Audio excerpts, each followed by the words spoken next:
Kansas City, Missouri. The Kansas City Chiefs remembered something that should be especially helpful in the final 3 weeks of the regular season. Regardless of how bad things had looked, they still have enough talent to turn around what has been an incredibly bizarre season. It all comes down to how much this team wants to lean on those assets. On Sunday afternoon, it appeared the Chiefs finally are ready to ride their stars as far as they'll take this squad. It's perfectly sensible for some cynics to dismiss Kansas City's 2,615 win over Oakland as proof of what happens when a struggling team faces a worse opponent. The people who've actually watched the Chiefs play over the past month would probably differ with that assessment. Kansas City had lost 6 of its 7 previous games, the last 3 of which have come against teams with plenty of warts. The only difference in the outcome of this contest was the Chiefs' willingness to rely more on their best playmakers. They remembered that Kareem actually has become one of the best running backs in the NFL in just his first pro season. They devised a game plan that involved ample targets for Pro Bowl tight end Travis Kelce and touches for Pro Bowl wide receiver Tyreek Hill.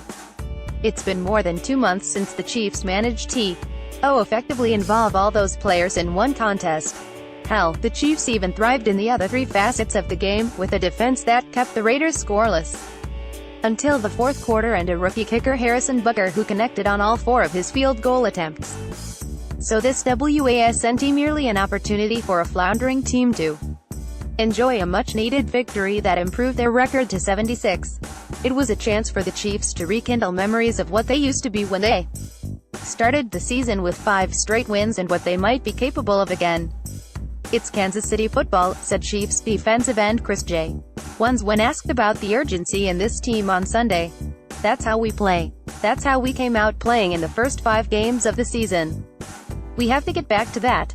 This is the last stretch of the season and the most important stretch of the season. We control our own destiny. We're back in the driver's seat." This victory was critical for the Chiefs because it gives the a 1-game advantage over the Raiders in the AFC West race.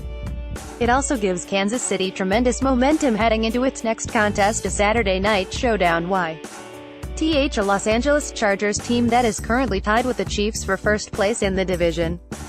If Kansas City can beat the Chargers for a second time this year, it would give the Chiefs a substantial edge in the standings.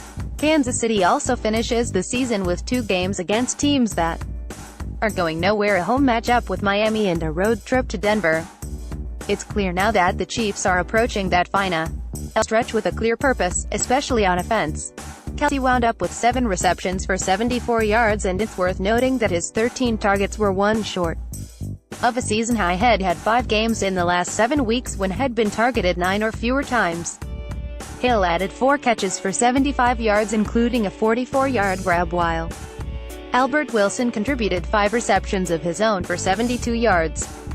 Just as importantly, the running game is going to be a factor again in Kansas City. Hunt had 25 carries for 116 yards, and 1 touchdown against Oakland. That is significant because this is the same rookie who started the season averaging 121.8 rushing yards in 5-game win streak before winding up with 96 total carries in Kansas City's last 7 contests. "We know how good we can be," said Hunt, who now has 1,046 rushing yards on the season. "We just have to keep coming out and playing as a team, offense and defense. We can't have the offense doing bad one game and the defense doing odd and then have the defense doing bad and the offense doing good." That inconsistency, Hunt referenced, had been the most frustrating aspect of the Chiefs' slide. They didn't have enough offense to win 2 games in which their defense limited their opponent to 16 points or less against the New York Giants and Buffalo. They also didn't have enough defense to gain victories in 2 contests where they scored at least 30 points against the Raiders in Oakland and the New York Jets. It was starting to look as if the Chiefs were inventing new ways to blow games. On Sunday it was evident that they were to go back to what worked in the past. There's no way the Chiefs are going to transform their defense into an elite unit at this stage. What they can do is what they did against Oakland: play with more intensity, create big plays and become more aggressive when their offense gives them a decent lead. Pro Bowl outside linebacker Justin Houston was invisible in that Jets loss, a game during which he didn't and register a tackle, and he led the Chiefs with 5 tackles, a sack, a tackle for loss against Oakland. Jones added a sack and 2 of his own tackles for loss, proving that he can still play like the rising star had been when the season began. It wouldn't be fair to talk about Kansas City's defensive effort without highlighting the play of its secondary. Head coach Andy Reid suspended Pro Bowl cornerback Marcus Peters last week, leaving an already vulnerable defensive backfield without its best player. The Chiefs leaned on an assortment of players to pick up the SLA CK, namely Terrence Mitchell, Darrelle Revis and Steven Nelson.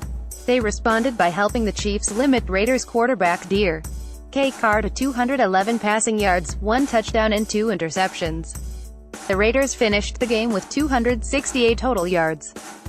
"We always had the next man up thing, and that's how we've rolled since the get-go," Reid said. "It's no different than that. Marcus will be back and he'll be back and playing, doing his thing. That's where we're at. This was nothing different. There wasn't an extra challenge or any of that. The guys know that if somebody is due the next man steps in and goes." The Chiefs actually did receive some form of a challenge prior to Sunday's game. Injured safety Eric Berry addressed the team after pre-game warm-ups, and as J1 said, "Anytime he says something, you know it's legit from the heart." There weren't many details given as to what Berry said, but the message obviously impacted his teammates. It's pretty hard not to listen to a Pro Bowl player who fought his way back from cancer. Maybe Berry, who has been on injured reserve since sustaining a torn Achilles in a season-opening win over New England, felt it was time to be more vocal. Maybe his speech simply came at a time when the Chiefs were primed to change their fortunes. The bottom line here is that something clicked for Kansas City. Their biggest stars finally showed up at a time when they needed them most. The challenge for the Chiefs is to carry that momentum into their next AFC West showdown. As quarterback Alex Smith said, "That's the name of the game. We have to figure out how to keep it going." What Smith didn't say is that there is not a lot for the Chiefs to learn about themselves moving forward. The major key for them is not losing track of what made them so dangerous in the first